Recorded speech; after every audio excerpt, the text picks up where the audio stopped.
paripurna hari ini, ya, saya meminta seluruh fraksi PDI Perjuangan untuk tidak ikut atau walk out, termasuk Bapak Ono Surono, untuk sebelum selesai hubungan eksekutif dan legislatif baik. Terima kasih pimpinan. Silakan berdiri fraksi PDI Perjuangan. Saya minta tidak ikut rapat paripurna dan walk out. Atas instruksi dari Pak Memo, saya keluar. Keluar. Siap. Iya. Terima kasih. Kami semua sepakat untuk tidak mengagendakan pembahasan raperda yang disampaikan oleh Gubernur Jawa Barat sebelum Gubernur Jawa Barat memberikan klarifikasinya atas pernyataan pada saat musrenbang di Kabupaten Cirebon. Kesimpulannya, sikap ini merupakan sikap lembaga, sikap seluruh fraksi yang ada di DPRD Provinsi Jawa Barat. Bukan sikap orang per orang, bukan sikap fraksi per fraksi, tapi ini keseluruhan bicara DPRD sebagai lembaga. Maka kita berharap tanggal 21 Mei 2025 ada rapat paripurna di mana kita sudah menyampaikan kepada gubernur melalui tim anggaran pemerintah daerah untuk dapat hadir dan langsung memberikan klarifikasinya.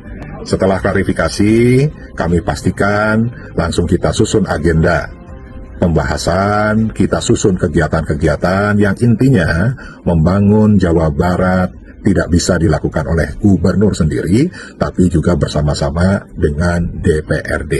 Dan itu merupakan amanah dari undang-undang yang mengatur terkait dengan pemerintahan daerah untuk mewujudkan tata kelola pemerintahan yang baik demi terwujudnya visi misi programnya Gubernur Jawa Barat. Musrenbang, forum yang sakral, diundang, tak mau datang.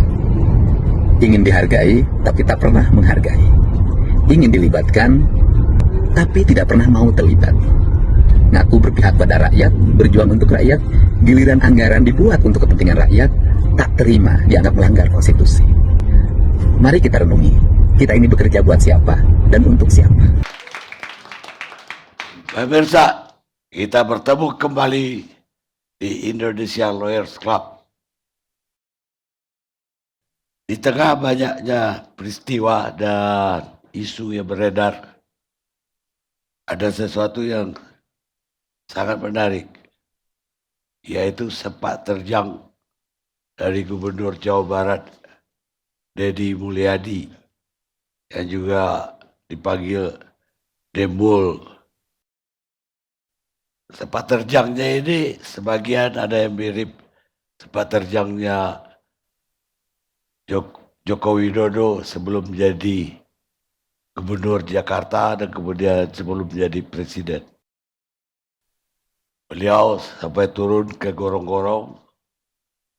Bahkan kalau Joko Widodo gorong-gorongnya dia pilih yang tidak banyak airnya. Kalau Deddy Mulyadi malah sampai berendam dalam gorong-gorong. Tidak hanya itu, banyak polisi beliau yang kontroversial. Di antaranya mengirim anak-anak bandel di Jawa Barat ke barak militer untuk latihan militer. Dan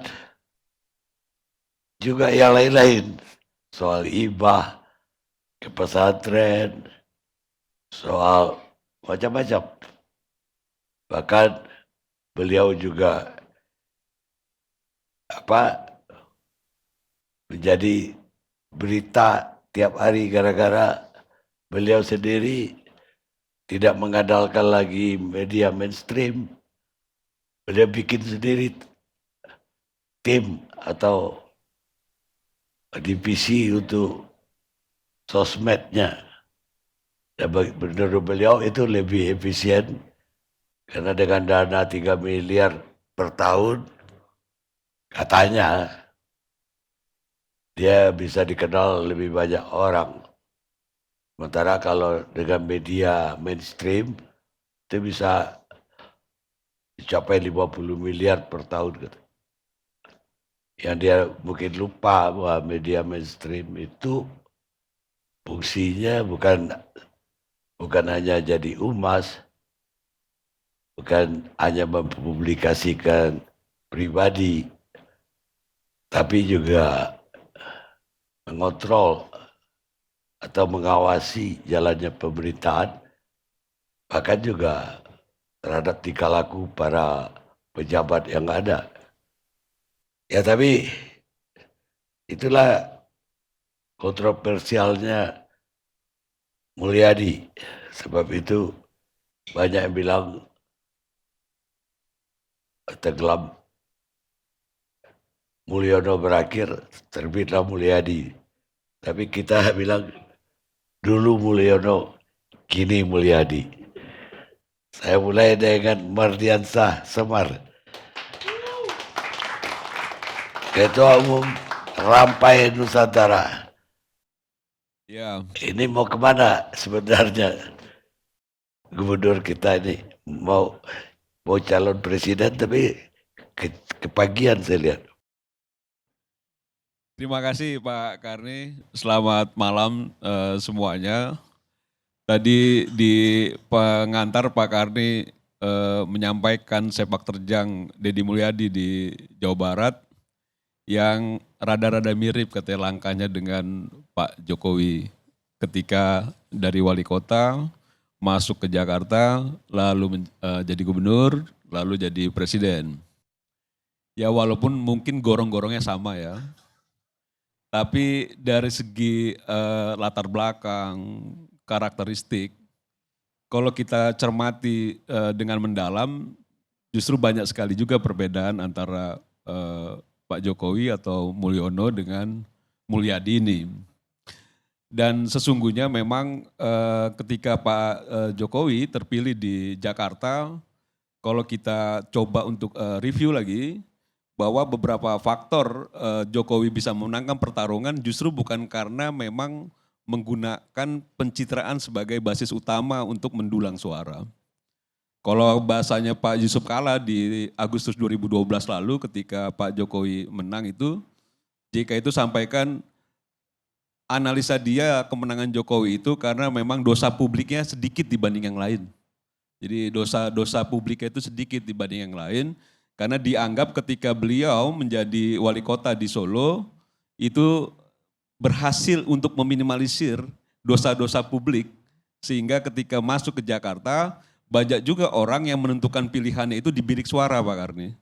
Karena melihat mukanya Alex Nurdin gitu ya, muka yang lain, wah ini jauh lebih polos, jauh lebih merakyat dan lain sebagainya. Akhirnya memilih Pak Jokowi yang akhirnya dia memenangkan pertarungan. Jadi bukan karena mobil SMK ya? Ya mobil SMK kan bagian dari apa ya, bagian dari dinamika berusaha untuk dari berbagai sudut menarik perhatian publik dan itu saya rasa sah-sah saja sebagai orang politik. Dan itu pun sah-sah saja ketika memang Deddy Mulyadi itu juga sebagai gubernur Jawa Barat yang memiliki warga cukup besar, hampir 50 juta ya Bang ya, 50 juta, itu dia ingin panggung Jawa Barat ini coba diperluas agar dia tidak dikenal hanya di Jawa Barat atau Purwakarta. Dan bagi orang politik saya rasa itu suatu kewajaran ya. Ketika seorang gubernur atau kita juga tahu latar belakangnya Deddy Mulyadi itu adalah latar belakang aktivis HMI, yang dia juga sudah melalang buana di dunia politik, sehingga ketika mendapatkan kekuasaan sebagai gubernur Jawa Barat, dia ingin memainkan perannya sebagai orang politik. Dan ini sedang dia lakukan.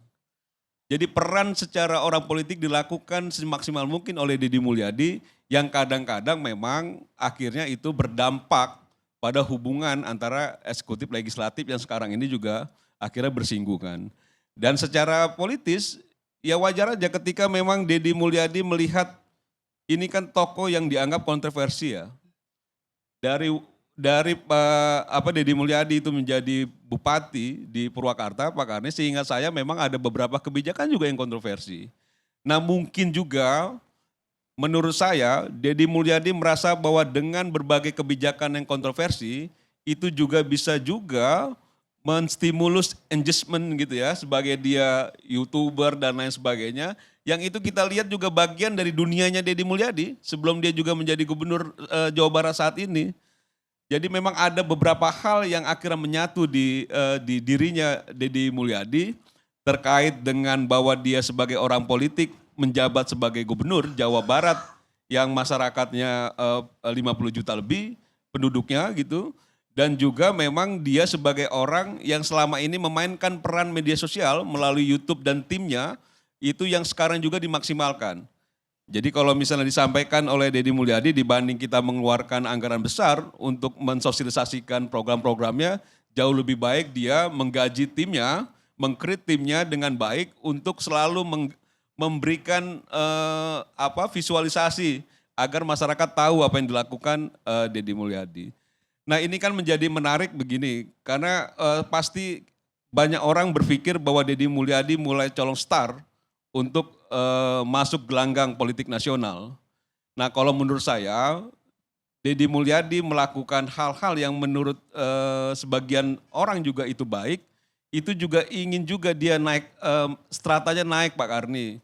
Jadi kalau masih kelasnya lokal selama ini Purwakarta, Jawa Barat, kan dia juga mau tuh masuk ke kelas tokoh politik nasional yang juga diperbincangkan seperti misalnya Sandiaga Uno diperbincangkan, dia bisa juga masuk sebagai RI1, RI2, Erick Thohir, Ridwan Kamil dahulu segala macam. Nah sekarang ini kan kayaknya tinggal satu langkah lagi nih, Deddy Mulyadi masuk gelanggang itu.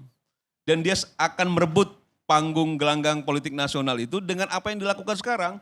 Jadi kalau misalnya sekarang tidak hanya orang Jawa Barat yang bicara soal Deddy Mulyadi dengan kebijakan kontroversinya dalam tanda kutip, sekarang orang Sumatera Barat sudah mulai bicara soal Deddy Mulyadi. Sekarang orang Sulawesi sudah mulai bicara soal Deddy Mulyadi. Orang Kalimantan dan lain sebagainya sudah bicara soal Deddy Mulyadi.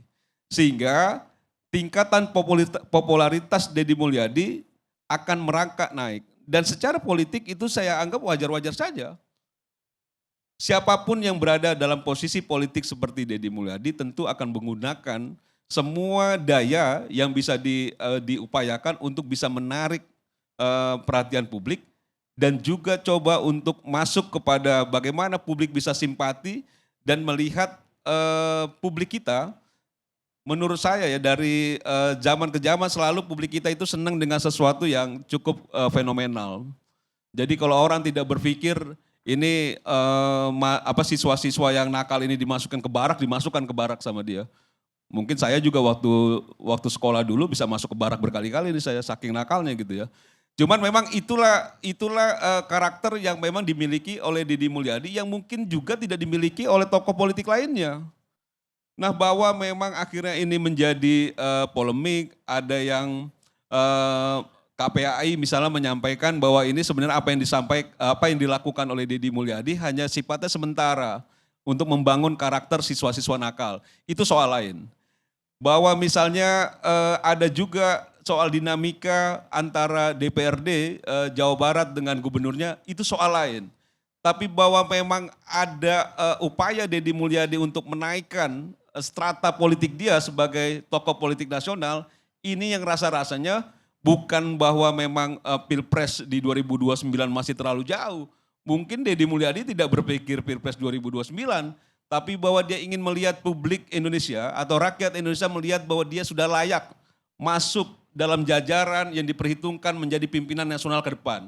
Entah 2029, entah 2034, entah tidak jadi sama sekali, tapi bahwa Deddy Mulyadi berhasil mengkrit jabatan dia sebagai gubernur Jawa Barat sebagai untuk menstimulus dukungan publik sehingga dia bisa dikategorikan masuk dalam tataran tokoh politik nasional. Saya rasa itu dilakukan oleh Deddy Mulyadi dengan sangat baik pada sekarang ini. Dan orang terkaget-kaget ya karena belum sampai setahun mungkin Deddy Mulyadi menjabat sebagai gubernur Jawa Barat sudah banyak sekali yang dilakukan yang dianggap kontroversi. Sampai dia dianggap bahwa mengikuti jejaknya Mulyono, misalnya jejaknya Pak Jokowi. Itu coba untuk masuk gorong-gorong dan lain sebagainya. Dan menurut saya selama itu memang masih digemari oleh masyarakat kita yang cenderung memang secara psikologis masyarakat kita itu senang sekali ya dengan sesuatu yang terlihat keren, terlihat bahwa berani, terlihat cepat, satset dan lain sebagainya, yang itu sekarang tergambar dari Deddy Mulyadi. Jadi kalau misalnya dia melihat ada sesuatu yang janggal, sesuatu yang kurang, eksekusi dan lain sebagainya. Bahkan konon katanya memang seringkali juga melangkahi teman-teman di legislatif, termasuk soal APBD dan lain sebagainya. Nah, saya tidak masuk pada persoalan bahwa hubungan antara legislatif eksekutif ini menjadi sesuatu yang sangat serius. Karena memang tidak saja di tingkatan kepala daerah, di tingkatan presiden pun seringkali juga hubungannya kan juga tidak terlalu baik. Apalagi memang di setiap pertarungan atau di setiap kontestasi pasti menghasilkan dukungan politik yang berbeda. Jadi kalau misalnya teman-teman dari fraksi PDI Perjuangan itu melakukan walkout, melakukan kritik, ya harusnya memang itu yang dilakukan sebagai partai politik yang bukan bagian dari Deddy Mulyadi. Jadi rasanya aneh kalau misalnya PDI Perjuangan itu berdiam diri. Jadi itu sesuatu yang menurut saya biasa saja Pak Karni. Sesuatu bukan yang luar biasa seolah-olah bahwa Deddy Mulyadi ini sudah melakukan pelanggaran yang sangat serius gitu.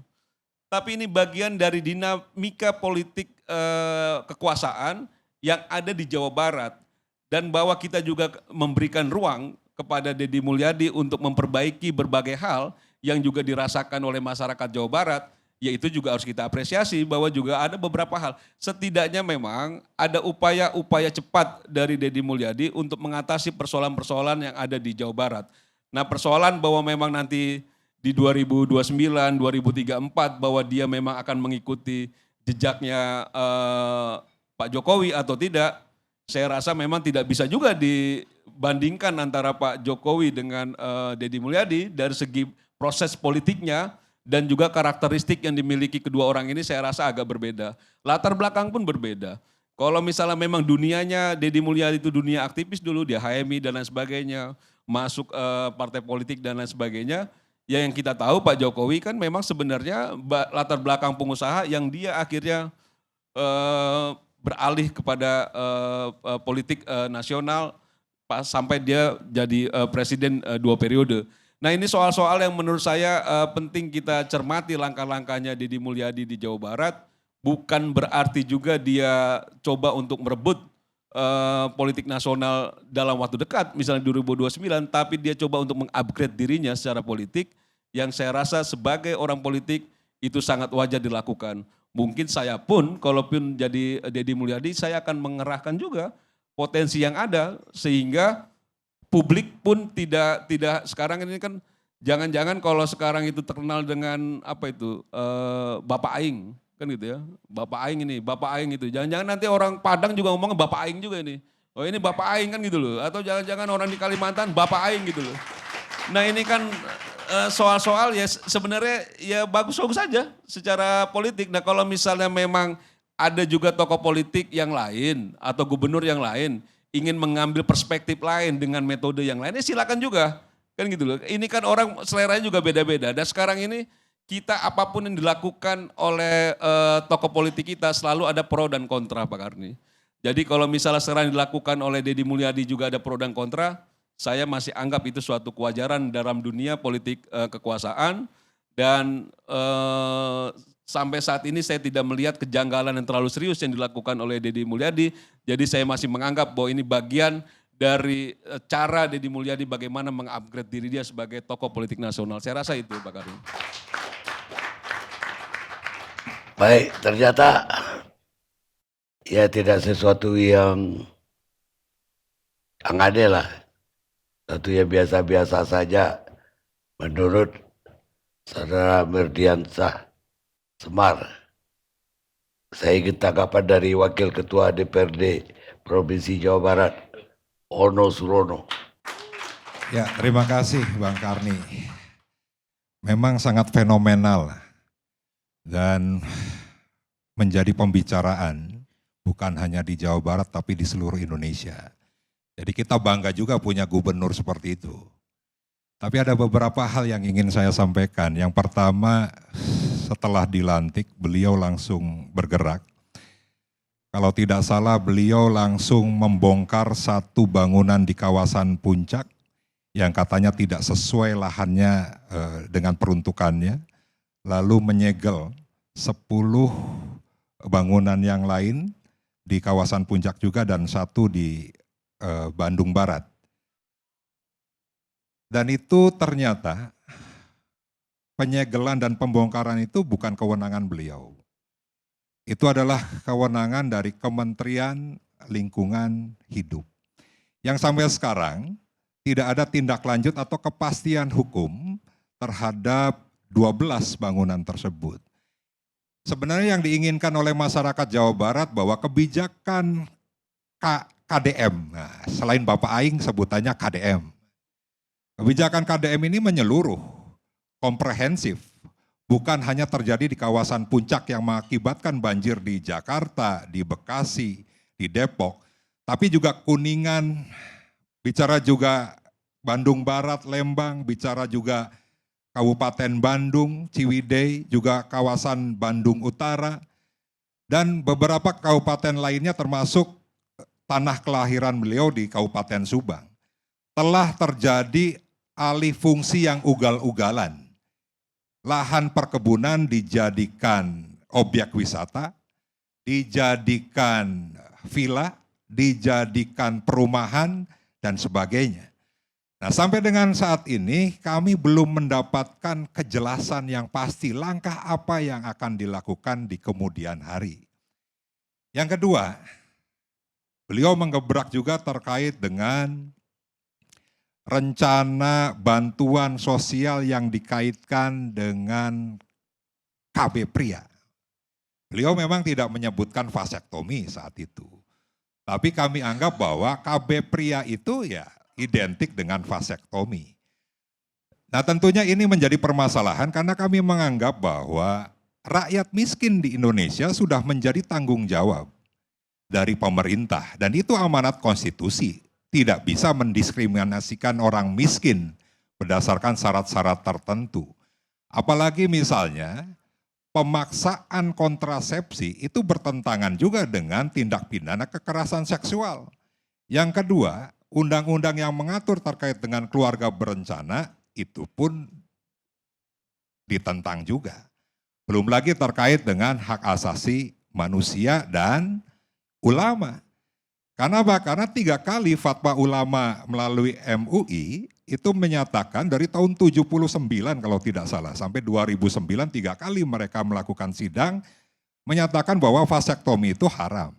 Lalu ada pertemuan ulama seluruh Indonesia yang di pesantren Cipasung, Tasikmalaya, Jawa Barat menyatakan masih sama. Bahwa vasektomi adalah hal kontrasepsi yang diharamkan, tapi dengan syarat. Syaratnya apa? Tidak menimbulkan misalnya kemandulan permanen. Tapi berdasarkan uji klinis, direkanalisasi, disambung kembali ternyata berfungsi kembalinya hanya 30%. Jadi ulama sampai dengan saat ini menganggap bahwa vasektomi itu haram. Nah yang selanjutnya, di Jawa Barat itu tidak ada bansos, Bang Karni. Makanya KDM menyampaikan bahwa bukan bansos tapi bantuan-bantuan yang akan diperuntukkan rakyat miskin. Misalnya beliau saat ini mempunyai program rumah tidak layak huni, lalu listrik masuk rumah. Nah mungkin itu yang akan dijadikan sasaran. Nah tapi sampai dengan saat ini kita belum melihat lagi apa langkah beliau. Tapi saya beberapa kali menyampaikan kalau misalnya beliau memaksa memasukkan syarat KB itu sebagai syarat penerima bantuan di Jawa Barat, maka banyak undang-undang yang dilanggar. Lalu selanjutnya terkait dengan siswa masuk barak militer. Saat ini kita semua tahu KPAI bergerak, teman-teman Komnas HAM bergerak, Wakil Ketua DPR RI Pak Dasko juga waktu itu sempat menyarankan untuk dilakukan evaluasi terlebih dahulu. Lalu yang saat ini baru-baru ini Gubernur Lemhanas, Kang Aceh, yang juga Ketua Golkar Jawa Barat, juga menyatakan bahwa siswa masuk barak militer itu tidak ada peraturan bahwa anak-anak itu dilibatkan dalam hal yang berkaitan dengan militer. Nah, secara undang-undang, kalau kita melihat ya, Undang-Undang Sistem Pendidikan Nasional beserta turun-turunannya, sampai dengan Jawa Barat ini mempunyai Perda nomor 5 2017 tentang penyelenggaraan pendidikan. Di sana diatur bagaimana pendidikan formal, informal, non-formal, pendidikan yang secara khusus jenis pendidikannya ada sekolah umum, sekolah khusus, dan sebagainya.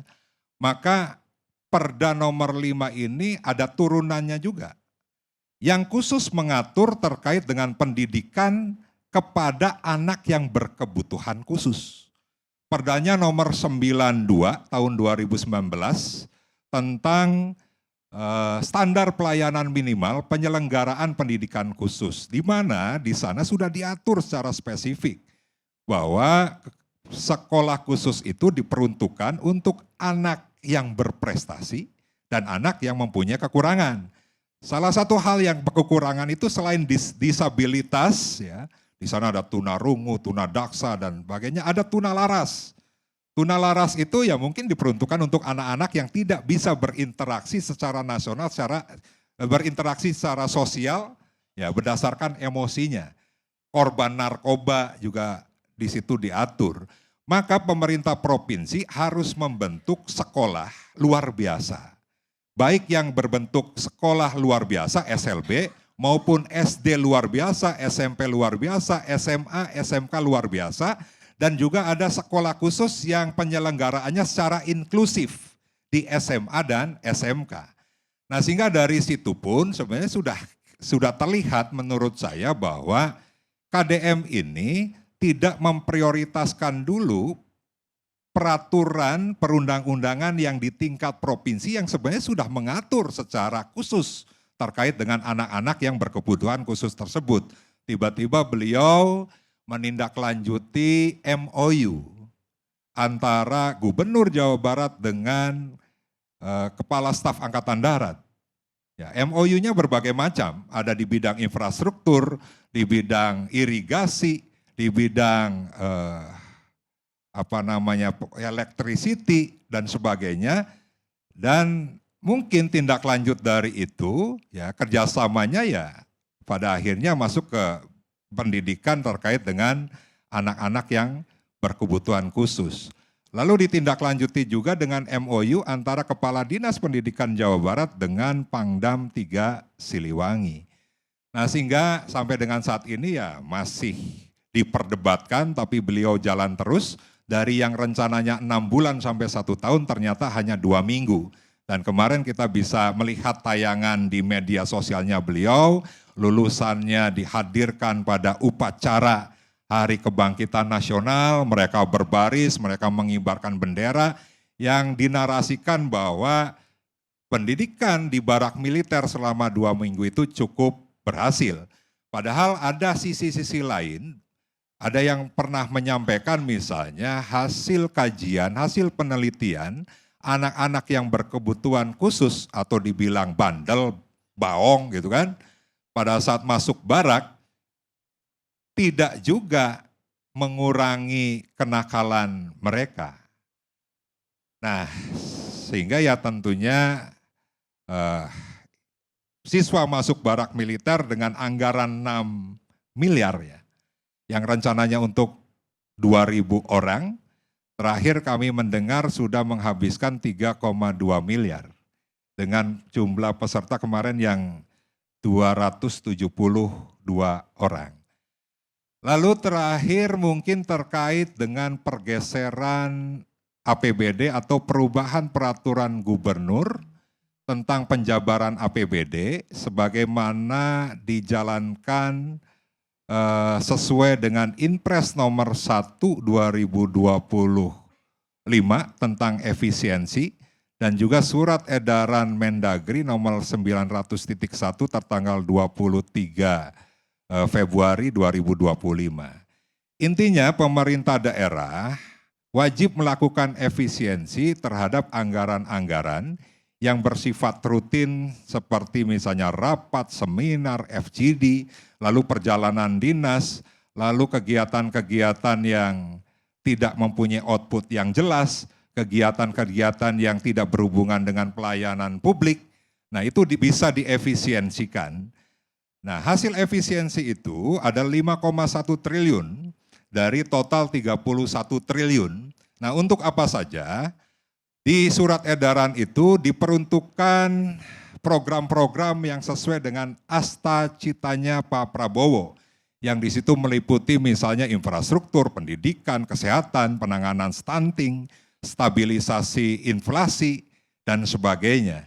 Nah, kita melihat Bang Karni, yang dilakukan oleh Pak KDM ini banyak juga memangkas anggaran-anggaran yang sebenarnya berkaitan dengan pelayanan publik. Seperti misalnya bantuan atau hibah kepada pondok pesantren yang nilainya 153,58 miliar. Kami menganggap bahwa pesantren ini bagian dari prioritas pembangunan terkait dengan masalah pendidikan, tapi kenapa juga harus dihapuskan hanya menyisakan 9 miliar 250 juta. Lalu misalnya ada 1,7 triliun bantuan keuangan kepada kabupaten kota, beliau pangkas hanya tersisa sekitar 500 miliaran.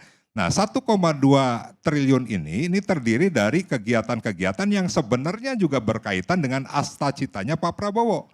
Misalnya di situ ada TIK. TIK itu untuk sekolah ya, komputer, smartboard dan lain sebagainya. Pak KDM sebelum dilantik menyampaikan bahwa TIK ini jumlahnya terlalu besar, mencapai 700 miliar. Dan tidak semua sekolah membutuhkan TIK, tapi lebih membutuhkan misalnya ruang kelas baru. Oke lah, saya setuju dengan KDM untuk menghapuskan TIK dan prioritasnya kepada ruang kelas baru, WC, kamar mandi, mebeler, dan sebagainya. Tetapi ada program-program atau kegiatan lainnya, misalnya bantuan untuk posyandu. Ada jalan, ada irigasi, dan sebagainya, ada kesehatan dan sebagainya yang sebenarnya menjadi prioritas juga. Lalu misalnya banyak juga ya kegiatan-kegiatan lain yang menurut saya itu juga sesuai dengan apa yang diamanatkan oleh surat edaran Mendagri tersebut. Nah, dari hal-hal yang saya sampaikan tadi dari mulai pembongkaran sampai dengan perubahan pergub tentang penjabaran APBD, KDM itu tidak pernah bicara dengan DPRD. Adapun pembicaraan di awal memang ya terjadi pembicaraan, tapi terakhir pada saat beliau merubah pergub sampai dengan yang kelima kali, beliau belum menjelaskan kepada DPRD. Begitu Bang Karni.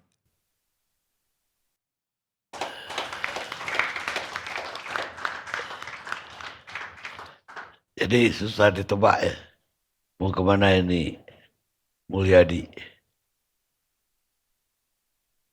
Sekarang bagaimana dengan Ade Armando, politisi PSI? Siap. Ya, jadi ini menarik sekali ya.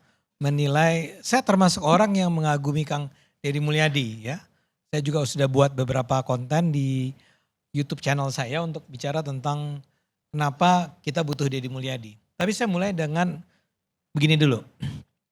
Sekarang ini memang Kang Deddy itu bukan cuma fenomenal, tapi dia juga menjadi sangat populer. Sebagai contoh, saya nggak tahu apakah yang saya tonton ini memang mewakili konten-konten YouTube, konten-konten TikTok secara umum, atau memang karena kebetulan algoritma saya, karena saya udah suka sama Deddy Mulyadi, yang muncul adalah video-video yang cenderung pro sama Deddy Mulyadi. Tapi paling tidak dari yang video-video yang dibuat yang cenderung pro ini menarik karena banyak yang datang dari suara rakyat. Ya.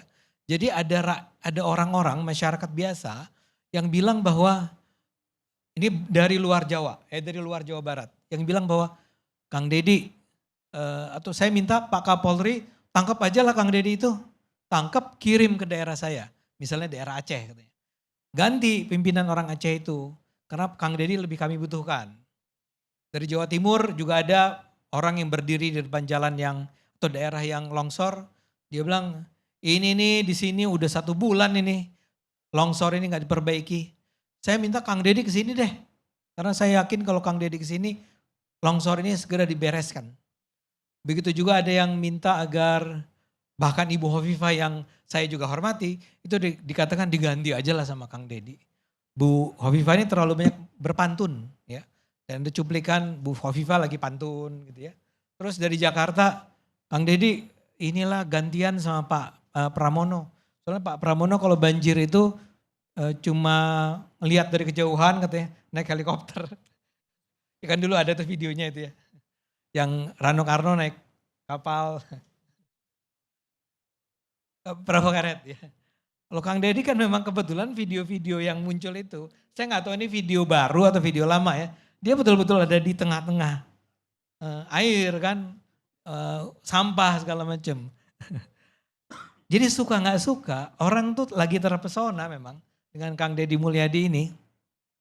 Apalagi ada video dia yang ngasih tahu anak-anak supaya nurut sama orang tua. Dan itu betul-betul ketika disampaikan ke anak-anak itu, adik atau anak teman saya cerita, iya loh Dek, dia bilang, dia ngomong panggil saya adik kan. Ketika dikasih lihat videonya Kang Deddy, dia langsung bilang, iya mah, dia akan makan bener lagi gitu ya. Ya ini mungkin bias saya sebagai pendukung Kang Deddy ya. Gak apa-apa. Gak apa-apa ya. Gak apa-apa. Saya seneng aja. Nah, tapi kemudian kan ada pertanyaan besar ya. Kenapa ya orang itu mengagumi Kang Deddy sementara Kang Odo menjelaskan secara cukup detail tadi ya. Persoalan-persoalan yang timbul akibat gaya kepemimpinannya Kang Deddy. Saya rasa begini, masyarakat udah capek kali ya. Melihat pemimpin-pemimpin atau wakil rakyat atau pejabat yang gak mau turun ke bawah, gak ketemu sama rakyat, ngomongnya teori-teori besar, tapi gak menerapkan apa yang diteorikan itu secara nyata. All of a sudden, datanglah Deddy Mulyadi. Ya, saya harus ingatkan ya, Deddy Mulyadi ini adalah orang yang mula-mula adalah anggota DPRD, terus naik jadi wakil bupati, terus naik jadi bupati, terus mau maju jadi gubernur kalah kan ya. 2018 kalah, tapi dia jadi anggota DPR lagi kan. Ya DPR. Jadi saya mau bilang asam garamnya Deddy Mulyadi ini nggak perlu diragukan lah. Dia emang udah kenal betul nih cara kerja pemerintah, cara kerja DPR, cara kerja DPRD. Dan barangkali dia udah apa istilahnya, udah gak tahan lah. Ya. Kan dia berulang kali tuh bilang, ada rekamannya dia bilang, saya tidak ingin menyatakan persetujuan saya bahwa dia tidak bicara sama DPRD atau DPR ya, DPRD lah. Tapi dia bilang nanti kalau kita ngomong, kali hari pertama, besoknya ngomong lagi, hari ketiga ngomong lagi. Dia ketika bicara tentang pembongkaran di Puncak, itu ujung-ujungnya gak bakal dibongkar dia bilang. Buat saya ini saya akan bilang, tapi masa sih gak ada cara lain gitu ya. Dia kan betul-betul gini, bro, datang dia bilang ini gak benar, langsung. Ya ini kan juga kita sebagai warga negara yang awam nih biasanya memang berpikir, kacau ya pembangunan di Puncak nih ya. Ini orang-orang kaya ini emang seenak-enaknya aja bangun di sini. Ini orang awam nih kan. Nah dia sekarang udah bukan jadi orang awam. Dia datang, dia pejabat, dia gubernur. Gitu dia bilang ini gak boleh, bongkar. Masih berusaha, orang itu berusaha beradu jawab dengan dia bilang enggak ini dibongkar aja semua. Dan ternyata bukan cuma itu satu. Bukan cuma si tempat wisata itu satu. Tadi Kang Odo menyebut ada 9 atau 10 lainnya ya. Ya ini gaya dia memang begitu. Gaya dia adalah orang yang menurut saya sudah terlalu lama capek dengan birokrasi yang berbelit-belit. Ya udahlah, gue gubernur gitu ya. Ya setuju gak setuju nih ya. Gue gubernur, ya saya punya hak untuk melakukan ini. Nah, memang efeknya bisa menimbulkan persoalan-persoalan dalam hal hubungan dengan misalnya saja, ya kan kita trias politika, eksekutif, legislatif, yudikatif kan. Ini sejajar nih eksekutif sama legislatif. Tapi mungkin dia punya pengalaman dulu ketika di DPRD dan pengalaman ketika di DPR, mungkin juga pengalaman dia di bupati, yang menunjukkan bahwa terabas aja lah ini, disikat aja ini. Mengingatkan saya pada Ahok sebetulnya. Cuman dia lebih dari Ahok nih. Dia betul-betul apa yang dia mau, dia lakukan. Dia ini kalau pakai bahasa apa namanya gaya kepemimpinan, dia adalah orang yang cenderung merasa bahwa dia tahu apa yang harus dia lakukan. Dan ini sudah dia pikirkan sejak lama. Dia sudah punya sejak lama rencana-rencana sebagai gubernur ya, untuk melakukan ini dan itu. Mungkin sekali yang tadi kita bicara tentang tempat wisata di puncak tersebut, dia juga termasuk orang yang sudah cukup lama ingin agar ini dibongkar aja. Dan kemudian ketika dia dapat kesempatan dia lakukan. Masalahnya memang orang dengan tingkat kontrol setinggi itu memang punya kecenderungan tidak mendengar. Kecenderungannya adalah semua terfokus pada dirinya. Ini suka tidak suka. Anda boleh setuju, boleh nggak setuju. Tapi dia merasa saya udah tahu nih jawabannya. Jawabannya adalah semua orang, biasanya nih kalau orang yang punya tingkat kontrol yang tinggi, semua orang harus disiplin. Dia bukan tipe orang yang bersedia seperti cerita Pak Jokowi dulu di Solo yang agar sebuah pasar ya kalau nggak salah. Itu dibereskan, dia apa? Berkali-kali harus ketemu dulu, berusaha menjelaskan segala macam. Di daerah mana? Klaten. Oh dengan Telaten ya. Pasar Klewer ya betul.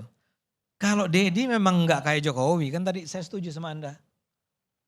Nggak begitu caranya. Ya udah, tiba-tiba dia bilang berangkat ke barak militer. Ya jalan udah. Ternyata cuma 2 minggu Anda bilang. Memang begitu dia.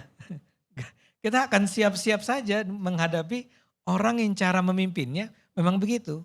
Tapi saya ingin katakan tidak dengan niat buruk dia ini. Niatnya baik. Ya, dia merasa bahwa ini orang-orang kalangan menengah ke bawah mau memperoleh bantuan, ya walaupun tadi Kang Ono sudah sebut di Jawa Barat nggak ada bansos. Tapi bantuan apalah, bantuan pemerintah. Tapi anaknya 9 dia bilang. Ini orang-orang harus dikasih tahu. Ada kan cerita dia yang dia menemukan ada sebuah keluarga yang seorang ibu yang anaknya 11. Dan dia bilang ibu harus ikut keluarga berencana atau suami ibu saya minta vasektomi gitu ya. Gak mau kata ibunya. Buat Kang Dedi ya, ini problem banget ya orang-orang ini. Saya mau bantu Anda, tapi Anda bantu kami dong. Jangan punya anak 9, jangan punya anak 6, anak tuh 2 aja. Maka ketika teman-teman KPAI, Komnas HAM mengingatkan bahwa itu kan mengingkari hak reproduksi. Jawaban Kang Dedi kan kita dengar. Ya kalau gitu apa? Kasih dong saya tawaran. Ngapain harusnya menyelamatkan orang-orang ini? Tapi dia ini adalah orang-orang bermasalah menurut dia. Yang harus kita tangani, harus kita selesaikan. Jadi hatinya tidak dengan jahat menurut saya. Tidak ingin mempersulit hidup orang. Tapi dia hanya ingin agar semua orang merasa bertanggung jawab. Jangan begitu aja punya anak sebanyak-banyaknya. Jadi kalau dibilang oleh MUI bahwa itu haram, dia gak akan peduli itu. Kan dia udah punya masa, kalau kita lihat cerita dia di Purwakarta, dia kan disebut musyrik lah, disebut ya. Ketika dia mempertahankan patung-patung kan, patung-patungnya sampai dihancurkan kan. Tetap aja dia bilang ini justru untuk menghormati kekayaan budaya. Ini kok main haram-haram aja gitu ya. Jadi memang kita akan menghadapi seorang pemimpin yang seperti itu. Tapi kemudian yang penting kita catat, dia itu populer. Saya nonton berulang kali orang yang nantang Kang Ono. Itu pakai bahasa Sunda sih ya. Kayak Bapak Aing tong dihina gitu ya. Bapak saya jangan dihina dong. Kalau kamu menghina bapak saya, sini ketemu saya. Saya turun tangan, gitu kan kayaknya. Itu saking, ya namanya masyarakat kecil kan ya. Ya cara dia adalah bos kaya dihina nih sama Kang Ono nih. Kang Ono orang kaya dia bilang ya. Nah gue, ayolah kita berhadapan-hadapan. Enggak, saya enggak menganggap itu benar. Itu menyedihkan sih ya. Tapi saya mau bilang bahwa itu ekspresi kemarahan orang ketika si Kang Dedinya itu diserang. Mereka marah. Mereka merasa orang ini udah mengabdikan dirinya buat kita semua. Dia menangnya pas pemilu berapa kemarin? 60-an kan? 68% kan? Jadi kuat banget kan suaranya. Dan saya yakin angka 68% itu datang dari orang-orang yang terkesan dengan cara kepemimpinan Kang Dedi selama sebelumnya. Wakil DPRD ingat ya, wakil bupati, DPR. Sekarang jadi gubernur. Dan dia jadi gubernur juga sebagian orang yang bilang, ini intervensi Tuhan nih. Kenapa? Kan seharusnya yang maju si ini siapa? Ridwan Kamil. Tapi Ridwan Kamil dipindahin ke Jakarta. Dapatlah Deddy Mulyadi di situ. Ternyata sangat populer. Jadi kita harus saya cuma mau bilang ya, kita harus memahami Kang Deddy itu dalam figur semacam itu. Dia semacam datang sebagai seorang penyelamat ya, dengan gaya yang memang out of the box. Dia sangat percaya pada dirinya, dia percaya bahwa semua itu harus dilakukan dengan cara yang cepat, praktis. Kan di majalah Tempo bikin apa, bocor halus ya. Bocor halus kan bilang Kang Deddy ini cenderung mengeluarkan kebijakan-kebijakan yang sebetulnya cuman kayak indah di permukaan. Tapi sebetulnya tidak menjawab akar masalah dan tidak akan bertahan lama. Yang marah ke Tempo banyak banget. Bikin video lagi. Saya nggak terlalu suka sama gaya-gaya apa namanya cancel culture kayak begini ya, Pak.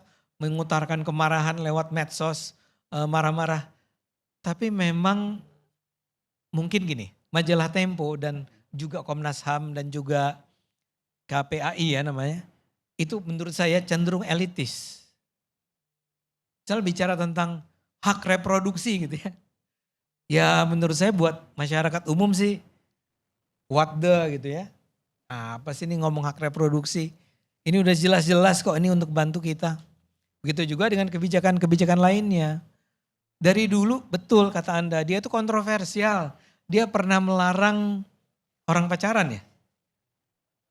Pacaran. Bupati tentang apa? Jadi saya baru dengar nih. Dia bikin peraturan tentang puasa Senin Kemis. Belum tentu juga jalan ya. Ya udah, ini nanti boleh cerita lagi. Tapi Anda lihat betapa out of the box-nya dia. Ya. Nah, saya sih menyarankan Kang Ono diajak ngomong, duduk sama-sama. Sudah Bang. Oh, sudah. Jadi kemarin kita sudah rapat pimpinan DPRD dengan ketua-ketua fraksi, walaupun saya nggak hadir karena di Jakarta. Makanya besok ini rapat paripurna, mudah-mudahan beliau bisa hadir. Amin. Dan dia bisa hadir, Anda bisa hadir, dan disampaikan langsung. Dan saya pikir clear kalau beliau meminta maaf lah, karena kan beliau sempat juga di media sosialnya meminta maaf, banyak yang marah termasuk DPRD. Nanti ke depan kira-kira ya sesuai aja lah hubungan komunikasi yang baik. Saya pikir clear lah.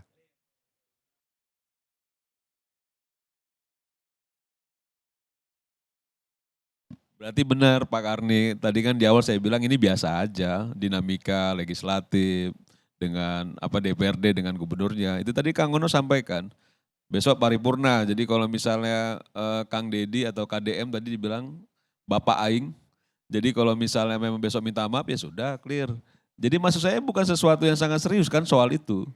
Tapi bahwa yang sangat serius itu bagaimana melihat sepak terjang Bapak Aing ini secara politik. Jangan-jangan besok yang pakai ikat kepala Jawa Barat itu topong ya, topong nama itu. Totopong. Jangan-jangan pakai totopong itu nanti dari Madura sana udah pakai totopong tuh, Bang Karni. Semua putih-putih semua nih. Jadi kita lihat kalau dulu misalnya Pak Jokowi baju kotak-kotak kita temukan di mana-mana. Besok kita ke Makassar tiba-tiba ada yang pakai totopong. Padahal itu ikat kepala Jawa Barat yang dipakai sama Deddy Mulyadi sebagai memang penguatan karakter dia agar mudah dikenal publik bahwa ini Deddy Mulyadi yang pakai totopong putih dengan baju serba putih. Nah ini kan penguatan secara politik, itu yang jauh lebih serius kayaknya Pak Karni. Boleh saya tambahkan dikit? Ini, nah salah satu masalah, ini kita ngomong teori ya. Sebetulnya pemimpin, kan dia disebutnya sebagai pemimpin populis ya. Orang yang berorientasi pada rakyat gitu ya. Tapi biasanya memang orang-orang semacam ini punya kecenderungan untuk tadi take control, kontrolnya ketat. Dia memaksa orang untuk mengikuti disiplin yang dia lakukan. Itu umumnya begitu. Sehingga catatannya terhadap pemimpin semacam ini biasanya adalah dia harus dikontrol. Harus ada yang kontrol. Harus ada yang berani menyampaikannya dan dia sendiri harus diingatkan untuk power tends to corrupt itu. Power tends to corrupt, but absolute power corrupt absolutely. Kita nggak pengen dong Kang Deddy ini setelah di awal begitu mengagumkan, tapi saking dia merasa nggak bisa dikontrol oleh siapapun, kemudian menjadi seorang pemimpin yang barangkali korup ya. Nah dalam hal ini saya sih termasuk orang yang menganggap bahwa teman-teman DPRD, saya ini orang Jawa Barat Kang. Ya, tapi memang saya kebetulan waktu itu milihnya Kang Deddy ya. Kang Deddy Mulyadi.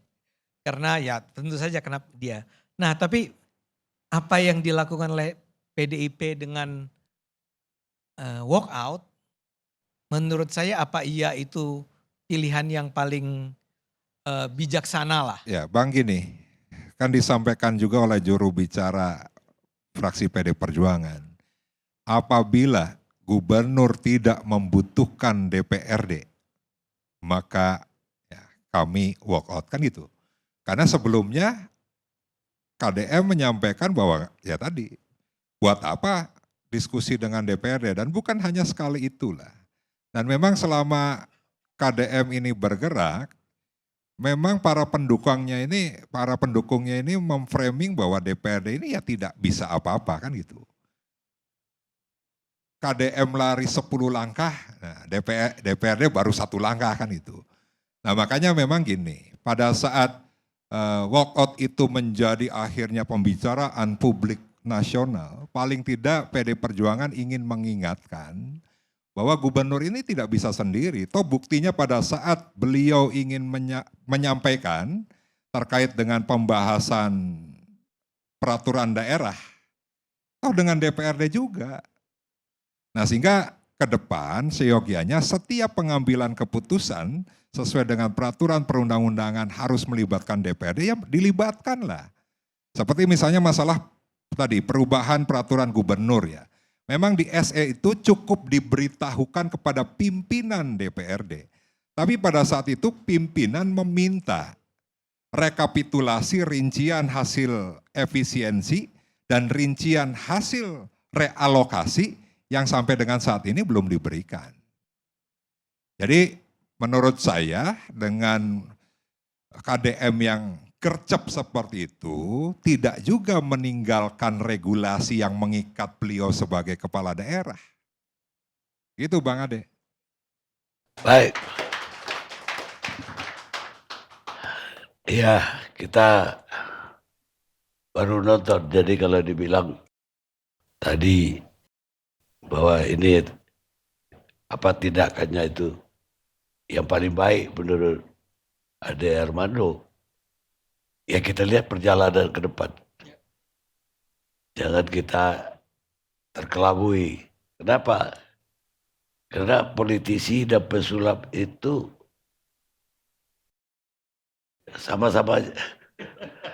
sama-sama pintar dalam melakukan sesuatu yang orang tidak perhatikan itu, tapi dia melakukan yang lain. Tapi yang dia lakukan A, tapi dia melakukan B. Jadi dia pintar sekali mengalihkan perhatian. Apa iya ini Atau jangan-jangan ini kamuflase aja. Ben Akri, novelis Nigeria. Kita rehat sejenak.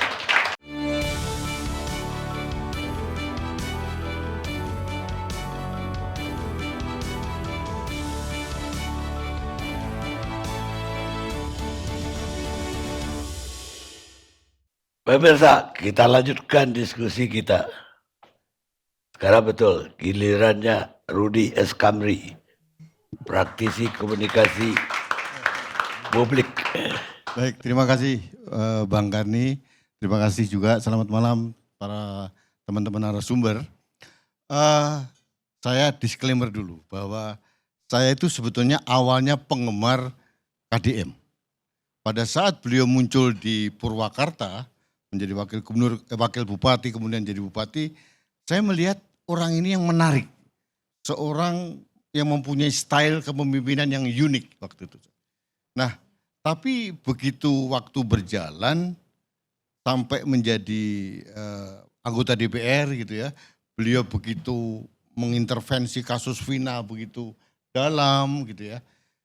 Saya berpikir waktu itu sebelum beliau mencalonkan jadi calon gubernur, wah ini kelihatannya untuk investasi elektoral. Dan ternyata benar, dan kita tahu masyarakat kita suka yang seperti ini. Suka hal-hal seperti ini. Pemimpin yang sangat familiar turun langsung ke rakyat, kemudian menyapa langsung rakyat dan masuk ke jantung permasalahan masyarakat. Itu yang disukai oleh rakyat kita sekarang ini. Elektabilitas masih menjadi tolok ukur. Nah, yang berikutnya pada saat sudah menjadi gubernur, langkah-langkahnya sudah mulai serba terlalu ini. Tapi satu hal yang perlu saya sampaikan bahwa sosok Deddy Mulyadi ini adalah orang yang sangat paham tentang kekuatan media sosial. Dan dia mengkapitalisasi kekuatan media sosial untuk kepentingan elektoral dia, kepentingan pekerjaan dia, dan itu dilakukan dengan sukses. Salah satu situs atau akunnya dia di YouTube itu sudah mencapai 7 juta subscriber itu. Itu luar biasa. Dan bukannya satu akun, ada beberapa akun yang lain. Konon penghasilan menurut sumber Tempo sudah miliaran ini Kang Ono. Jadi ya sama dengan Mas Adi Armando mungkin ya. Sudah miliaran gitu penghasilannya. Wah. Jadi satu hal bahwa selepas daripada kontroversi-kontroversi yang dilakukan mulai dari barak militer, saya tertarik dengan apa yang dikatakan oleh Pak Kani. Karena itu sama dengan apa yang saya buat konten beberapa hari yang lalu bahwa mungkinkah seorang Deddy Mulyadi akan seperti Jokowi pada akhirnya gitu. Pada saat saya membuat konten itu dihajar habis-habisan. Karena kelihatannya teman-teman dari Jawa Barat ini Kang Ono, itu begitu fanatik terhadap pemimpinnya. Dulu pernah Itu saya vitamin itu Mas. Apa? Vitamin, Oh, dihajar vitamin, vitamin itu. Kami sudah kebal seperti itu.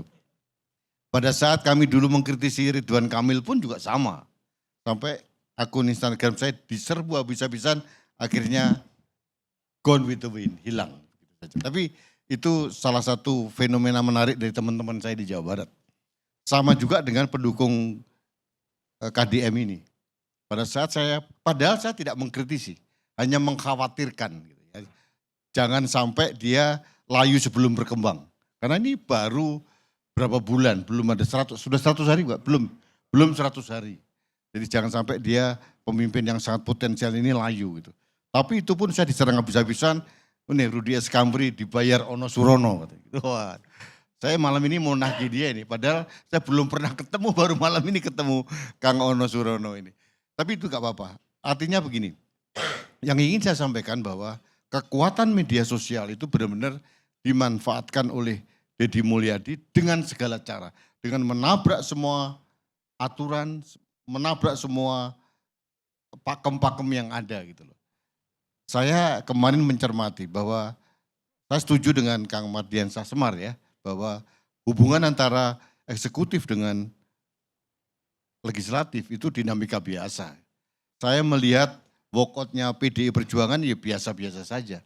Dan itu harus ada balancing power yang dilakukan. Kalau tidak semakin bahaya.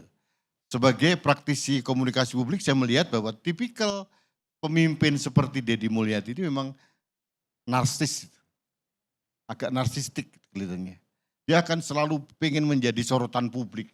Dan dia selalu sadar bahwa apa yang saya lakukan itu harus mendapatkan atensi yang luar biasa dari masyarakat. Makanya dia tahu persis tentang psikologi masyarakat yang suka dengan hal-hal yang gebrakan-gebrakan yang tidak dilakukan oleh pemimpin terdahulu. Saya sependapat dengan Mas Hadi tadi bahwa ya mungkin masyarakat sedang jenuh dengan kakunya birokrasi di negeri ini. Itu yang dimanfaatkan benar oleh Kang Deddy Mulyadi. Tapi satu hal yang ingin saya sampaikan bahwa ini beliau sekarang jadi gubernur. Dia sekarang menciptakan dirinya sebagai seorang Superman, gitu. Tidak membangun super team. Dia ada wakil gubernur. Mohon maaf dengan segala hormat, sampai detik ini saya belum tahu nih, wajah wakil gubernur Jawa Barat seperti apa gitu. Apa yang dikerjakan, pembagian tugasnya seperti apa. Nah nanti Kang Ono yang akan menceritakan ini. Ini diberikan seperti itu. Bahkan dia menabrak aturan, bukan kewenangannya pun ditabrak, kasus yang di puncak misalkan. Kemudian dengan DPRD dan sebagainya. Tapi satu hal yang perlu saya beri catatan bahwa fenomena Deddy Mulyadi ini pernah ada beberapa tahun yang lalu. Ini juga dilakukan oleh seorang Jokowi. Pak Jokowi melakukan hal yang sama. Turun ke gorong-gorong, melakukan langsung belusukan kemana-mana gitu. Hanya ada pembeda antara seorang Jokowi dengan Deddy Mulyadi. Jokowi lebih kalem, bisa mengendalikan diri dan tidak reaktif. Kalau Deddy Mulyadi ini sangat reaktif. Ini mungkin salah satu kelemahan dari Deddy Mulyadi menurut saya. Kalau dia mau belajar dari seorang Jokowi atau mengcopy paste seorang Jokowi yang bisa mengkapitalisasi investasi dukungan ke masa depan gitu, dia harusnya mengendalikan diri untuk tidak reaktif, terlalu reaktif dalam banyak hal. Diserang KPAI dia langsung defensif dan sebagainya. Harusnya tidak, harusnya didengarkan dulu, jangan menabrak. Yang berikutnya yang ingin saya sampaikan adalah, saya sebagai penggemar kritis dari Deddy Mulyadi agak khawatir ini. Apakah Deddy Mulyadi nanti bisa seperti Jokowi? Ya mohon maaf bagi pendukung Pak Jokowi ya. Karena saya dulu juga pendukung Pak Jokowi seperti Kang Ade Armando. Jadi dulu saya ingatkan juga bahwa kami dulu bau-membau menolak 3 periode. Ingat kan? Karena kami pikir Pak Jokowi itu sama dengan kita. Tapi menurut elit-elit teman-temannya Kang Ono, ternyata Pak Jokowi yang menginginkan. Ini satu perdebatan yang lain. Kami dulu mempercayai bahwa SMK itu benar ada. Sudah dipesan 6.000 unit, ternyata tidak ada. Kami dulu percaya bahwa IKN itu ada investor yang sekian ribu investor yang antri, ternyata tidak ada. Kami dulu percaya bahwa pada saat Pak Jokowi mengatakan anak-anak saya tidak ada yang mau berminat di bidang politik. Ternyata semua anak menantunya masuk di politik. Saya ingatkan lagi, dulu Pak Jokowi mengatakan beberapa bulan itu, bulan Maret 2023 kalau tidak salah, tidak mungkin anak saya menjadi calon wakil presiden. Baru 2 tahun menjadi wali kota, enggak logik katanya. Tapi beberapa bulan kemudian berubah. Nah, inkonsistensi seorang Jokowi yang akhirnya ujungnya pada putusan MK nomor 90, saya tidak ingin terjadi kepada Deddy Mulyadi. Karena sebetulnya dengan... Tapi tunggu dulu, sadarnya kapan? Sadarnya... Setelah berseberangan Pak Karni, malam ini kita mengingatkan. Setelah berseberangan Pak Karni, ini kan soal positioning ini. Ya. Jadi kalau Kang Rudi masih bersama-sama Pak Jokowi nggak terungkap juga ini. Enggak, kalau saya setelah mobil SMK itu nggak ada, udah nggak percaya. Makanya saya tanya, jangan-jangan terlambat banget. Ya. Oke, saya sudah sampaikan, saya termasuk tobatnya yang agak terlambat gitu. Jadi saya tobatnya 2023. Jadi saya udah ngaku sama Mas Rocky Gerung waktu ketemu di UI waktu itu. Saya tobatnya telat gitu. Tapi kalau Bang Adi gak tobat-tobat kayaknya. Enggak. Tapi dia masih sahabat saya. Oke. Satu hal lagi kembali ke Kang Deddy Mulyadi. Kita berharap malam ini itu saya memberikan masukan jangan sampai mengulang seperti itu. Karena apapun terjadi, mohon maaf kepada teman-teman pendukung Pak Jokowi bahwa luka yang ditimbulkan oleh seorang Jokowi itu begitu dalam. Yang akhirnya meskipun secara hukum itu debatable tapi menuai badai dari hukuman sosial, posisi anaknya dikuyo-kuyo, Pak Jokowi juga dikuyo-kuyo sampai macam-macam hal yang masalah ijazah dan sebagainya. Itu adalah buah yang ditebar Pak Jokowi selama ini. Jadi saya berharap waktu itu bahwa Kang Deddy Mulyadi tidak melakukan hal seperti itu. Makanya pada malam ini saya memberikan saran satu, kalau mau copy paste pakai teori ATM, amati, tiru dan modifikasi. Jangan sampai sama plek dan nanti jatuhnya juga sama. Dan satu lagi yang penting, Pak Deddy Mulyadi ini kecepatan menurut saya. Kecepatan terlalu gerusa-gerusu sehingga mudah sekali ditebang, dikritisi oleh lawan-lawan politiknya. Kalau menurut saya, melihat sebagai pengamat politik ada teman-teman yang hebat ini bahwa fenomena pemimpin yang hanya berdasarkan elektabilitas itu berbahaya untuk masyarakat masa depan. Bagi saya harus kita kritisi, harus kita berikan masukan. Ya, saya titip kepada Kang Ono karena di sana beliau mempunyai tugas. Tapi tugas kita sebagai praktisi komunikasi publik harus mengingatkan bahwa ada hal-hal yang harus dikritisi. Jangan kita biarkan pemimpin itu terjerumus untuk sesuatu hal yang tidak terlalu penting harusnya. Jadi saya berharap Kang Deddy Mulyadi tidak terlalu berlebihan. Karena menurut saya yang serba terlalu itu tidak bagus. Yang biasa-biasa saja. Sadarlah bahwa ada wakil gubernur yang menjadi partner. Sadarlah bahwa ada DPR yang menjadi harus tempat diskusi. Dan pernah saya kritis satu hal. Otonomi daerah kita itu kan bertumbuh di tingkat 2 kabupaten kota. Saya sering melihat, sering menyaksikan, tolong dikoreksi kalau saya salah Kang Uno.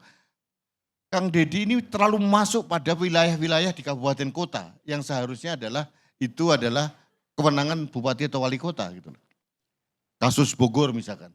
Waktu kasus Bogor yang menerima masalah menjelang lebaran waktu itu ya. Yang ada orang yang THR waktu itu ya. Ya, itu membagikan uang kompensasi kepada angkot-angkot yang tidak boleh beroperasi. Iya, itu menurut saya sudah melampaui kewenangan dia sebagai gubernur. Jujur aja kekuatan inti dari kepala daerah itu sebetulnya di bupati wali kota sebetulnya. Nah, ini yang belum menurut saya kurang disadari dan mungkin saya melihat bahwa secara psikologis bupati wali kota juga tidak terlalu nyaman. Tapi kan melawan Deddy Mulyadi yang sangat populer, itu agak diperhitungkan juga oleh mereka. Jadi mereka ya menahan diri. Tapi kan ini tidak sehat. Jadi ke depan saya berharap Kang Deddy Mulyadi mulai menahan diri ya karena saya masih berpikir positif bahwa niat yang baik harus dilakukan dengan cara yang baik. Bukan dengan menerabas semua aturan, bukan dengan menciptakan dirinya menjadi Superman, tapi harus membangun super tim sehingga Jawa Barat ini menjadi daerah yang subur, makmur, sejahtera. Karena apa? Harus saya kasih garis bawah loh. Jawa Barat ini masih menjadi daerah yang termiskin nomor 2 di Indonesia. Sekarang ini, di Jawa menurut saya. Setelah Jawa Timur kalau nggak salah. Nomor 2 ya Kang Uno ya. Ya itu yang saya baca begitu. Koreksi kalau saya salah, tapi masih banyak teman-teman yang harus disejahterakan gitu. Tapi satu hal yang harus kita akui sebagai saya praktisi komunikasi publik, Deddy Mulyadi ini sadar betul bahwa kalau dia mau melompat ke tahun 2029 gitu, Jawa Barat ini lumbung suara yang luar biasa hebat karena terbesar di Indonesia. Tapi menurut saya jangan terlalu terburu loncat-loncat. kuatkan kepemimpinan Deddy Mulyadi di Jawa Barat, kalau perlu 2 periode atau apalah gitu ya. Jangan terlalu terburu-buru lompat ke atas, kalau sering lompat itu jatuhnya terlalu sakit menurut saya. Dan Kang kita punya Deddy, pengalaman yang ada. Kang Deddy bilangnya sih enggak, 2029 enggak kan dia bilang ya? Ya insya Allah seperti itu, tapi saya menggarisbawahi omongan Pak Karni. Kadang-kadang politisi dengan magician itu agak sulit ditebak arah pembicaraannya kemana. Jadi saya kira itu aja Pak Karni. Baik. Terima kasih. Baik, sekarang saya ke Wakil Ketua Umum Projo, Predi, Alek Damanix. Ya, terima kasih Bang Karni. Saya nggak tahu diundang di sini karena saya pendukung Jokowi atau karena jadi memang Projo di Jawa Barat juga bersama Kang Deddy Mulyadi ya, ikut berjuang dan memenangkan Kang Deddy Mulyadi. Jadi saya menambahkan apa lagi perbedaan Pak Jokowi dengan Kang Deddy, ada satu lagi menurut saya. Menurut saya Kang Deddy itu emang konten kreator emang dia. Konten kreator, dia memang menyiapkan konten untuk, dia tahu persis lah apa yang harus dia lakukan. Tetapi saya jujur menilainya masih hal yang positif.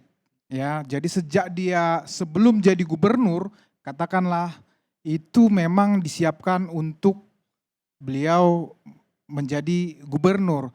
Tetapi kenapa dia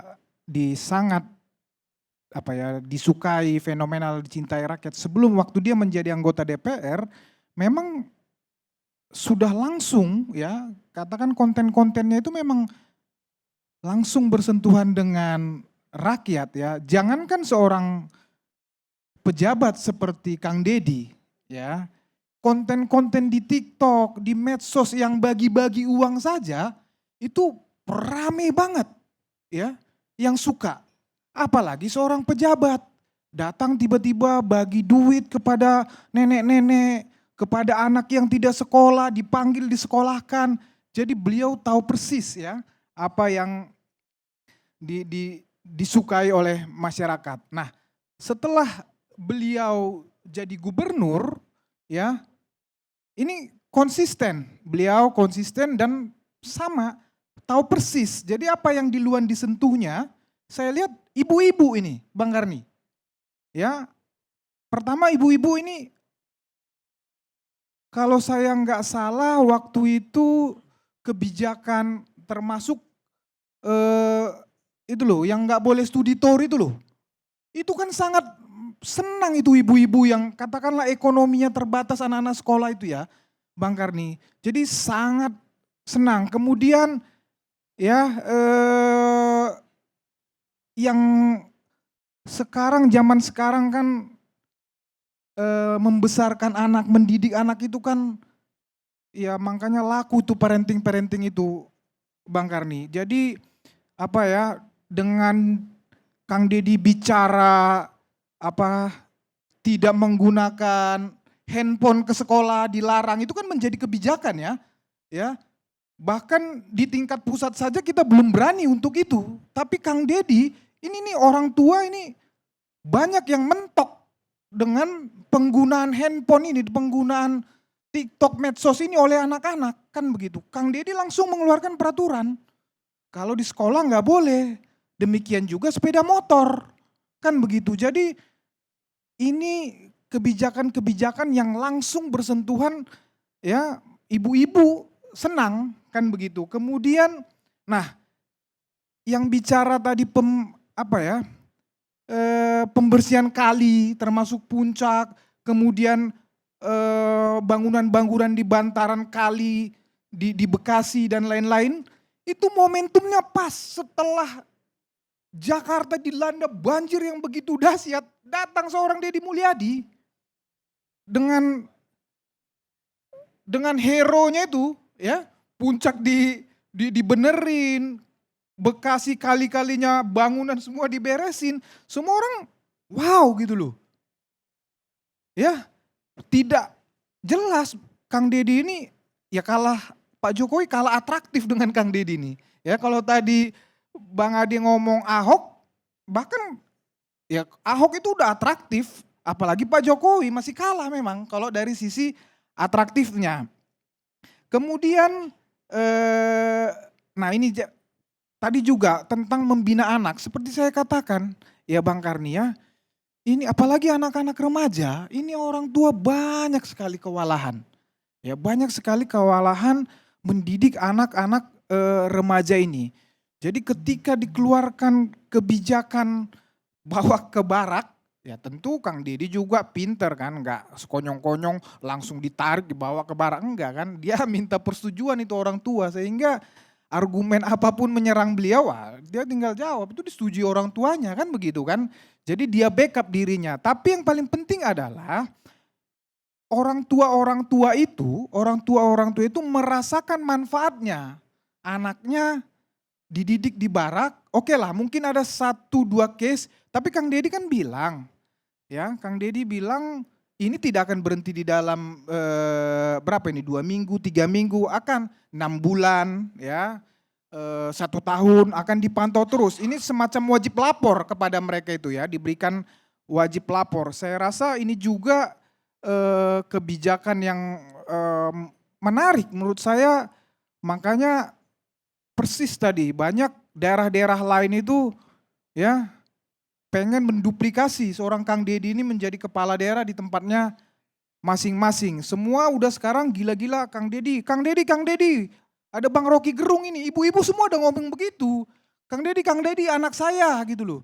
Jadi memang luar biasa fenomena Kang Deddy ini. Kemudian juga kebijakan menurut saya yang membuat masyarakat Jawa Barat itu juga sangat katakanlah mencintai Kang Deddy. Nah, logika yang dibangunnya khususnya ini Kang Ono ya, yang itu loh apa?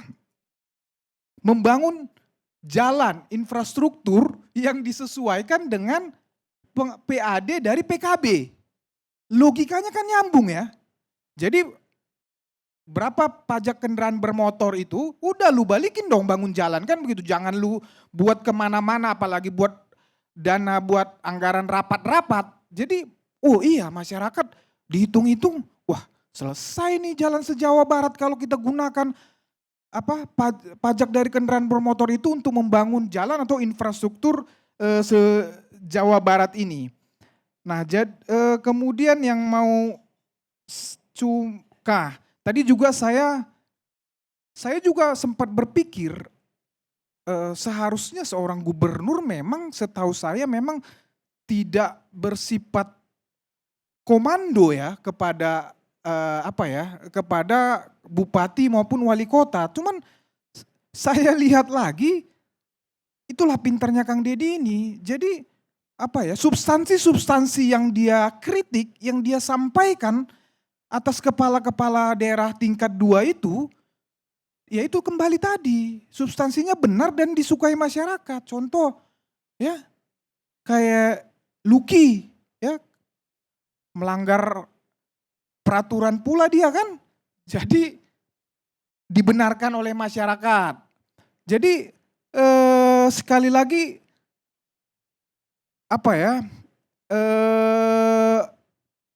kebijakan-kebijakan yang dilakukan oleh Kang Deddy itu walaupun memang di satu sisi kontroversi, tapi dia tahu betul bahwa yang dia lakukan itu disukai masyarakat. Nah, ini saya melihat memang tapi tidak bisa sepakat juga dengan Kang Ono tadi, tidak bisa ya semua dikangkangi, ya tidak bisa seenak-enaknya saja. Tetap saya lihat memang pengawasan tetap harus dilakukan, ya namanya kepala daerah pengawasannya DPRD kan. Kemudian hukum itu sendiri, peraturan itu sendiri. Menurut saya justru teman-teman DPRD ya harus kenceng, harus teriaknya kencang dalam konteks pengawasan. Ya harus dikencengin supaya jalannya ini jalannya ya bener lah kan begitu sesuai dengan peraturan perundang-undangan. banyak juga tidak semua pemimpin, Bang Adi, tidak semua pemimpin yang populis itu juga berhasil. Tadi Bang Kamri mengatakan kalau bisa dia jangan seperti Pak Jokowi. Justru saya melihatnya kalau Kang Deddy bisa seperti Pak Jokowi, bangsa ini sudah mempunyai 2 orang yang luar biasa kan untuk bisa membangun republik ini, kan begitu. Pertanyaannya, bisa nggak Kang Deddy seperti Pak Jokowi? Kan begitu. Wajar Bang Kamri, kan di sini pendukung Jokowi kan. Ya, jadi tapi kembali parameternya harus ada, ya. Parameternya harus ada. Apa parameternya? Katakan untuk Jawa Barat kan jelas. Tadi cerita atau saya juga nggak tahu apa yang Jawa Barat, apa yang Jawa Tengah ini yang termiskin ini. Jelas ya, kemiskinan di Jawa Barat selama kepemimpinan Kang Deddy ya memang harus turun drastis. Jadi bukan hanya bantuan kepada 1-2 orang yang dikontenin itu, tetapi secara statistik kepemimpinan harus turun. Kemiskinan harus turun, dan inilah yang nanti bisa menjadi parameter. Kemudian juga ya seiring itu kesejahteraan rakyat Jawa Barat ya, juga ya pertumbuhan ekonomi di Jawa Barat ya juga harus meningkat. Jadi saya rasa parameternya juga harus terukur sehingga tidak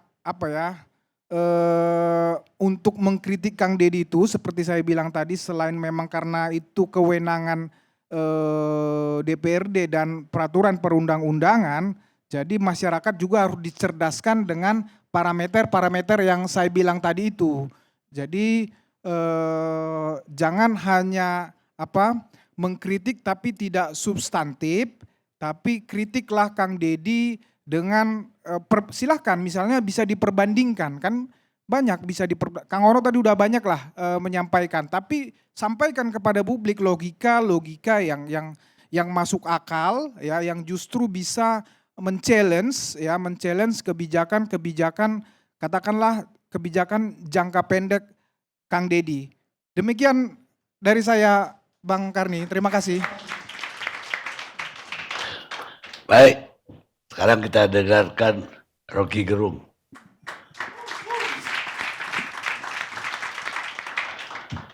Oke, terima kasih Pak Karni. Saya agak tertipu malam ini. Karena saya nggak baca lagi judulnya, saya iyain aja ILC. Karena hari Senin lalu saya diskusi panjang dengan Pak Karni. Saya bilang dalam diskusi itu, Pak Karni berupaya untuk memahami keadaan opini publik menyangkut pemaksulan Gibran. Lalu saya bilang, tidak perlu melewati proses konstitusi. Pak Harto jatuh tidak melalui proses konstitusi kok. Tapi dibisikin bahwa rakyat udah nggak percaya. Lalu Pak Harto percaya bahwa rakyat tidak lagi percaya pada dia. Lalu dia kata saya mundur. Saya bilang ikuti aja hal yang sama dengan saudara Gibran, bahwa rakyat udah nggak percaya. Karena itu pembicaraannya, lalu Pak Karni bilang kita bahas ya hari Rabu, saya iyain. Ternyata beda sama sekali. Padahal ada pepatah Latin bilang in vino veritas, di dalam anggur ada kebenaran. Ternyata mungkin terlalu banyak wine malam itu. Jadi oke lah, akhirnya saya mau sambungkan aja nih karena harus akhirnya mengucapkan sesuatu. Di Bandung mungkin 2 bulan lalu itu ada orang minta saya satu panggung dengan KDM, King Deddy Mulyono. Jadi kemudian Kang Deddy bilang belum bisa karena lagi menstabilkan administrasi. Saya bilang ya serah, tapi bukan saya minta, saya diundang itu dan dia bersedia. Oke. Coba kita lihat ya apa yang saya ikuti, apa yang kalian ucapkan tadi itu.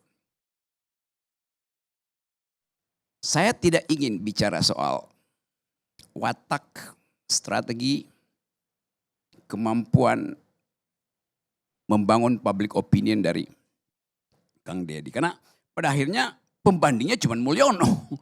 Kan dari tadi Anda ngomong begitu. Kenapa pembandingnya nggak Bung Karno misalnya coba? Atau Bung Karno juga bicara hal-hal yang retorik, tetapi dengan logika yang kuat gitu. Sehingga bisa dibantah retoriknya selamat, logiknya selamat. Jadi samar-samar saya mulai melihat bahwa yang berbahaya sebetulnya bukan Deddy Mulyadi, Yunto Mulyono. Tetapi penonton Mulyono dan penonton Deddy Mulyadi sama. Itu soalnya. Nih ada Armando bicara tentang mengajar teori komunikasi itu. Di dalam teori komunikasi ada satu prinsip yang menerangkan bagaimana orang mengkonsumsi kedangkalan gitu. Apa namanya deh ya? Society of the spectacle. The society of the spectacle. Gimana bahasa Indonesianya? Masyarakat yang doyan nonton kedangkalan, kira-kira itu tuh. Ada teorinya, betul. Ada ya. Dalam hal itu dia bermutu dalam soal memahami konsep-konsep dasar itu. Teori itu, dulu saya ngajar teori itu di jurusan filsafat.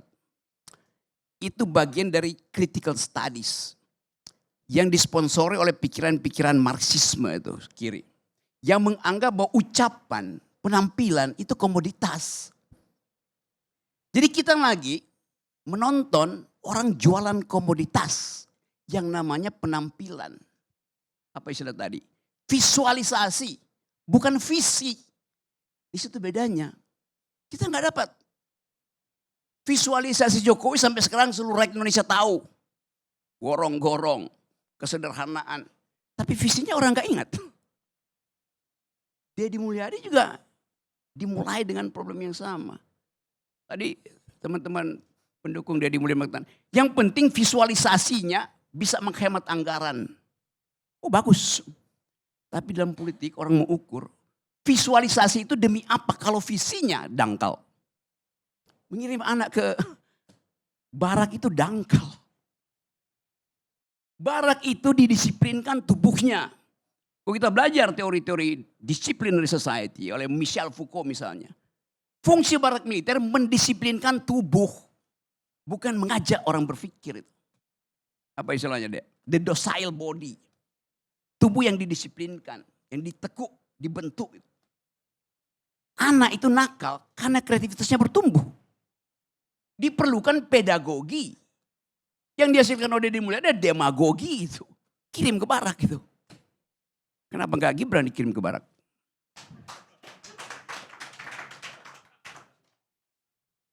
Atau ayahnya. Supaya didisiplinkan tubuhnya itu.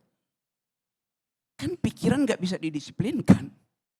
Sementara itu ada anak didik. Bagaimana mendisiplinkan pikiran anak didik? Justru anak didik itu diprovokasi untuk berpikir nakal. Itu formative years-nya di situ kok. Pikiran kita itu dibentuk di dalam usia 5, 7 sampai 13 tahun. Di situ kenakalan itu fungsinya kreatif. Ya tentu aja ada emak-emak yang bilang, oh bagus anak gue masukin di situ tuh. Supaya berharap setelah masuk barak langsung dilantik jadi mayor. Lalu dalam 2 bulan jadi letkol. Kan ini dangkal sebetulnya. Saya nggak ada problem dengan itu. Tapi metodenya itu dikonsumsi oleh publik akhirnya. Jadi kita nonton kedangkalan. Dan itu yang berlangsung di kita setiap hari. Dari zaman Pak Jokowi yang saya kritik terus. Saya nggak kritik pribadi Pak Jokowi. Saya kritik mental kita yang mengkonsumsi kedangkalan. Jokowi ngerti bahwa hanya dengan menjual kedangkalan dia bisa bertahan. Menurut apa? Lempar-lempar hadiah. BLT, gorong-gorong, segala macam tuh. Itu kan jualan kedangkalan. Hanya dalam masyarakat yang IQ-nya 78, kedangkalan itu laku. Dan kita masih di situ. Saya masih cari-cari datanya. WHO bilang World Bank bilang memang masih 78, Anda lihat sekarang masih 78 IQ kita. Selama 10 tahun Pak Jokowi 78 terus. Akibatnya apa? Ya kedangkalan itu laku terus. Logikanya begitu. Jadi bagaimana mungkin kita mau upload sesuatu di dalam bentuk yang visioner. Kalau yang dihasilkan adalah visualisasi, bukan konseptualisasi. Itu soalnya di situ. Jadi kita mau coba lihat bahwa Mulyono, Mulyadi sama-sama beroperasi di dalam market of stupidity itu. Yang terjadi itu, faktanya ada di situ kok. Kita nggak lihat bertambah pengetahuan kita selama 10 tahun ini tentang ide itu. Jawa Barat tetap cara berpikirnya ya nggak maju-maju memang. Jawa Tengah sama aja. Artinya Indonesia nggak maju-maju, ukurannya jelas. Tidak bertambah IQ kita. Padahal itu yang diperlukan untuk compete. Duel dengan anak muda Eropa, anak muda Taiwan segala macam. Yang kita sebut bonus demografi. Itu juga yang menyebabkan kita seolah-olah ada dalam rasa malas untuk mengkritik. Saya mengkritik terus menerus. Tapi ya saya bicara aja, nggak ada soal kan. Tapi kemudian buzzer, serbu Rocky Gerung. Rocky Gerung cerewet. Rocky Gerung mulutnya nggak bisa dikendalikan. Kenapa? Karena dia jomblo. Buset. Itu kedunguannya begitu. Padahal ada yang punya keluarga tetap dungu. Sebagai raja. Jadi kita mau bikin renungan, ini kebetulan 21 Mei hari reformasi. Untuk melihat sebetulnya di benak kita apa konsep kita tentang leader itu. Yang kita lihat sehari-hari adalah dealer, bukan leader. Yang gak mampu mengucapkan sesuatu dan didalilkan untuk dibantah. Leader, dia bikin dalil supaya dibantah. Ini ada leader gak mau dibantah. Begitu dibantah dikirain buzzer itu kan. Bagaimana percakapan bisa muncul? Kalau opini publik dikendalikan oleh buzzer itu kan. Jadi saya balik pada teori tadi, society of the spectacle itu. Di mana menonton kedunguan itu makin lama makin mencandu. Ini akan terbawa sampai 2009. Kita mesti hentikan itu. Supaya ada filter intelektual, filter akademis. Kemampuan ini harus dimulai sekarang. Untuk memastikan bahwa politik Indonesia ini didesain untuk menghasilkan pemikir, pemimpin intelektual. Jadi bring intellectual back into politics itu.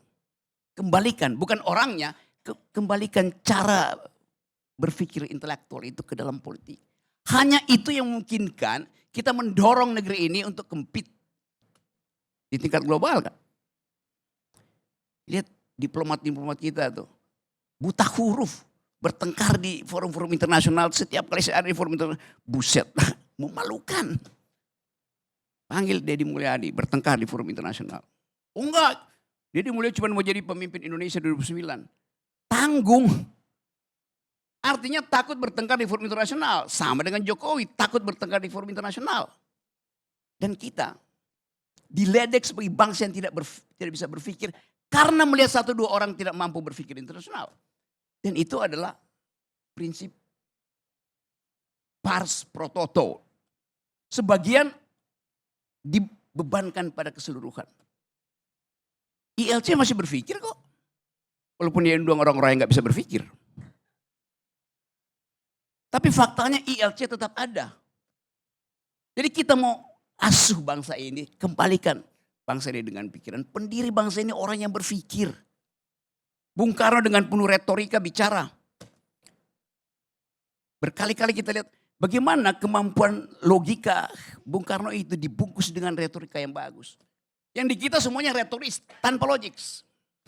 Satu waktu Bung Karno, ditanya sama wartawan, dalam persaingan politik dengan Sultan Syahrir, Bung Karno kalah, Sultan Syahrir jadi Perdana Menteri.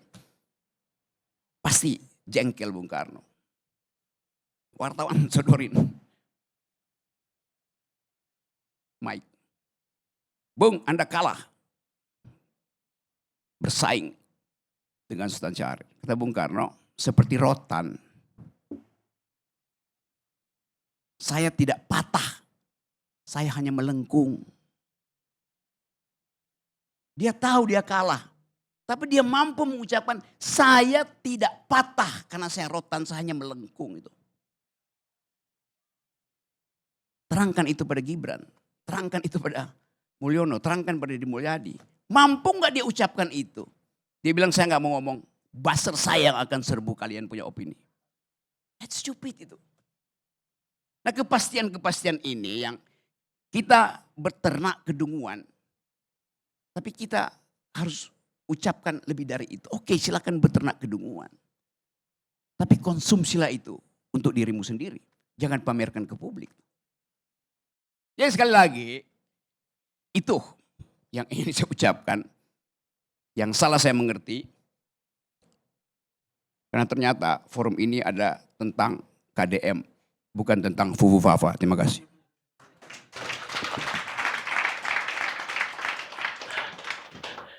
Rocky ini seperti bom atom. Dia nyasar ke satu titik. Tapi radioaktifnya kemana-mana.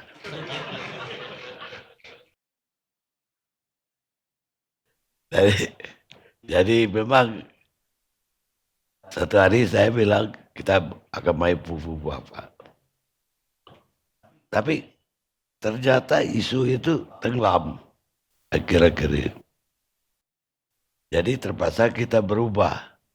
Gak mungkin yang menyampaikan ke Bung Rocky, gak bilang bahwa itu udah berubah.